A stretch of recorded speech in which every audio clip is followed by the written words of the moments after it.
ایک حدیث بھی موجود ہے صحیح سند کے ساتھ، امام احمد بن حنبل رحمہ اللہ کی کتاب فضائل صحابہ کے اندر بھی موجود ہے، المستدرک للحاکم کے اندر بھی موجود ہے کہ سیدنا علی رضی اللہ تعالیٰ عنہ یہی آیت تلاوت کیا کرتے تھے، وَنَزَعْنَا مَا فِي صُدُورِهِم مِّن غِلٍّ، اور ہم دور کر دیں گے ان کے دلوں کی کدورت جو آپس میں ہوگی،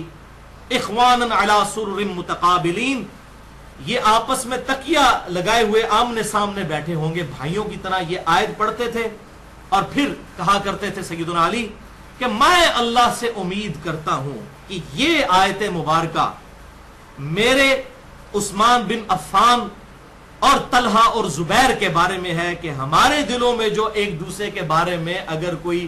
غل رہ گئی ہے تو اللہ تعالیٰ جنت میں جانے سے پہلے ہم سے یہ دور کر دے گا۔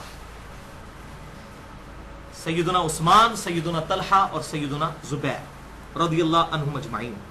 اور ظاہر ہے اس کے پیچھے پوری ایک ہسٹری ہے، اب اس پہ میں بات کروں 1 گھنٹہ اور چاہیے۔ یہ میں نے حدیث اس لیے بیان کی کہ ڈاکٹر اسرار صاحب رحمہ اللہ تعالی المتوفی 14 اپریل 2010 عیسوی، جن کو میں اپنا استاد بھی مانتا ہوں کیونکہ میں نے ان کے ویڈیوز سے بہت کچھ لرن کیا ہے اس حوالے سے، باقی میں کوئی باقاعدہ ان کا شاگرد نہیں ہوں، نہ میں نے کہیں دعویٰ کیا ہے، نہ میں نے کبھی تنظیم اسلامی جوائن کی ہے، نہ کبھی جماعت اسلامی۔ کوئی بھی علمی شخصیت ہے اس کی ہم قدر کرتے ہیں، باقی غلطیاں اپنی جگہ، اللہ تعالیٰ غلطیوں کو معاف فرمائے اور ان کو ان کے نیک کاموں کا اجر عطا فرمائے ڈاکٹر اسرار صاحب کو۔ تو ڈاکٹر اسرار صاحب رحمہ اللہ نے سورۃ الاعراف کی آیت نمبر 43 جو اسی سے ملتی جلتی آیت ہے، اس میں انہوں نے ایک حدیث بیان کی تھی، تو میں چاہ رہا ہوں کہ اس ویڈیو کی وساطت سے اس کی کلیریفیکیشن دے دوں کہ وہ انہوں نے حدیث غلط بیان کر دی تھی۔ انہوں نے یہی حدیث بیان کی لیکن ان سے سلپ آف ٹنگ ہو گیا، یا ان کی اس اعتبار سے ایکسپرٹیز نہیں تھی اس فیلڈ کے اندر۔ یہ ہو سکتا ہے، یعنی اب میں پروفیشنل انجینئر ہوں لیکن ڈاکٹری کی فیلڈ میں کس حد تک پروفیشنل ہو سکتا ہوں، وہاں پر میری کمزوری موجود ہوگی، کیونکہ یہ کوئی عیب والی بات نہیں اور وہ خود مانتے بھی تھے۔ بلکہ جب میری ان سے ملاقات ہوئی 13 جون 2008 کو جمعے کے دن، 2-2.5 گھنٹے کی ان سے ڈیٹیل ملاقات ہوئی، تو اس میں انہوں نے خود کہا کہ اختلافی موضوعات جو ہیں ان میں میں بالکل امی ہوں، حدیث کی فیلڈ میں میں امی ہوں، اور یہ باتیں ان کی ریکارڈڈ بھی موجود ہیں۔ انہوں نے کہا کہ میری ساری کی ساری جو محنت ہے وہ قرآن کی فیلڈ میں، تو ظاہر ہے جب پھر امی ہے تو اس سے پھر اس طرح کی غلطی ہو جائے گی۔ تو سورۃ الاعراف کی آیت نمبر 43 کے کانٹیکسٹ میں انہوں نے یہ کہا کہ سیدنا علی کا قول تو پیش کیا، لیکن اس میں انہوں نے کہا کہ سیدنا علی نے کہا کہ یہ میرے اور معاویہ کے بارے میں ہے رضی اللہ عنہم اجمعین۔ حالانکہ ایسا نہیں ہے، اس حدیث میں الفاظ ہیں فضائل صحابہ امام احمد بن حنبل کی کتاب اور المستدرک للحاکم کے اندر بھی موجود ہے، اور یہ سورۃ الحجر کی آیت نمبر 47 کے کانٹیکسٹ میں یہ حدیثیں حافظ ابن کثیر رحمہ اللہ المتوفی 774 ہجری وہ تفسیر ابن کثیر میں بھی لے کر آئے ہیں، اور اس میں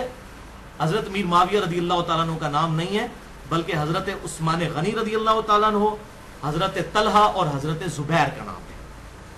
اصحاب جمل کا نام ہے اور سیدنا عثمان کا نام ہے۔ تو یہ میں کلیریفیکیشن دے دوں اس حوالے سے کہ یہ ڈاکٹر اسرار صاحب سے غلطی ہوئی، اور چلیں یہ اس اعتبار سے یہ بھی کلیئر ہو جائے گا کہ میں کوئی ان کا مقلد نہیں ہوں۔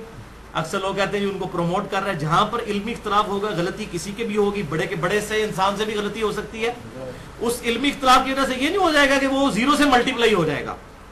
جب صحابہ سے غلطیاں ہوئی ہیں تو کوئی 0 سے ملٹیپلائی ہو گئی یا ان کا کوئی مرتبہ جو ہے وہ ختم ہو گیا، ایسا نہیں ہے۔ مرتبہ اپنی جگہ، غلطی 100 بسم اللہ، حضرت آدم علیہ السلام سے بھی غلطی ہوئی، یوسف علیہ السلام کے بھائیوں سے بھی غلطی ہوئی، وہ بھی صحابہ تھے، غلطی ان سے بھی ہوئی، اللہ تعالیٰ نے ان کا ذکر بھی قرآن میں کیا، کوئی توہین نہیں سمجھا اس کو، غلطی اپنی جگہ۔ تو ڈاکٹر اسرار صاحب کی میں نے یہاں پر اصلاح اس حوالے سے اس ویڈیو کی وساطت سے میں یہ بتا دوں، اور میں کوشش کروں گا کہ اس ویڈیو کلپ کو بھی ہم اسی کے ساتھ اٹیچ کر دیں تاکہ یہ معاملہ سارے کا سارا کلیئر ہو جائے۔ وَنَزَعْنَا مَا فِي صُدُورِهِم مِّن غِلٍّ، بلکہ ان آیات پر حضرت علی کا یہ قول بھی ہے رضی اللہ تعالی عنہ کہ سورہ ہجر کی آیت کے ضمن میں خاص طور پر آتا ہے شان نزول میں، تو انہوں نے فرمایا کہ یہ میرے اور معاویہ کے کا ذکر ہے جو یہاں ہو رہا ہے۔ ظاہر بات ہے جنگیں ہوئی ہیں حضرت علی رضی اللہ عنہ اور حضرت معاویہ رضی اللہ عنہ، تو کتنی کچھ ہو گئی ہوگی شکایت ایک دوسرے سے، تو یہ آیتیں ہمارے لیے ہیں کہ اللہ تعالیٰ ہمیں دونوں کو جنت میں داخل کرے گا تو ہمارے دلوں سے یہ کدورتیں جو ہے وہ نکال دے گا۔ تو بہرحال یہ جو